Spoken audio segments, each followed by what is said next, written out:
Bonjour, moi c'est Alexandre et mon métier au quotidien c'est d'accompagner les entreprises et les collectivités dans leur transition énergétique.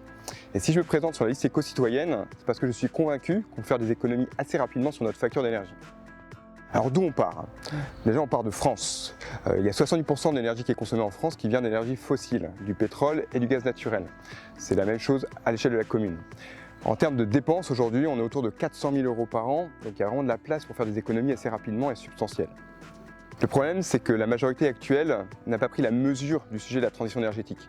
Typiquement, on a bien pris la conscience du sujet avec la crise énergétique liée à la guerre en Ukraine, mais on peut aussi mesurer qu'on n'a pas regardé l'entièreté du sujet. Typiquement, la médiathèque, est-ce que vous savez à quelle énergie elle est chauffée? Au gaz.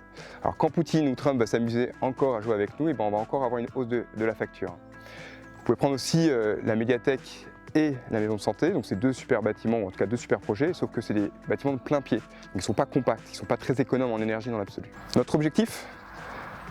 Renforcer l'indépendance énergétique de notre commune face aux futures crises géopolitiques et énergétiques. Comment on fait? On va faire deux choses. La première, c'est de réduire la consommation d'énergie. On peut le faire via la sobriété, réduire la température de consigne à 19 degrés, éteindre le chauffage quand les bâtiments sont pas utilisés, mais aussi avec la rénovation énergétique des bâtiments, l'isolation, l'installation de pompes à chaleur. Deuxième manière de faire, c'est de développer des projets citoyens d'énergie solaire afin de produire localement notre énergie. Ça permet d'avoir une facture qui est plus stable, notamment lors des crises géopolitiques, mais aussi une facture qui est plus légère. Alors vous allez me dire, est-ce que c'est possible? Alors, je ne vais pas vous raconter de salade, La rénovation énergétique, l'isolation et l'installation de pompes à chaleur, ça coûte très cher. Donc nous, on va prioriser les investissements sur les passoires thermiques publiques hors début de mandature.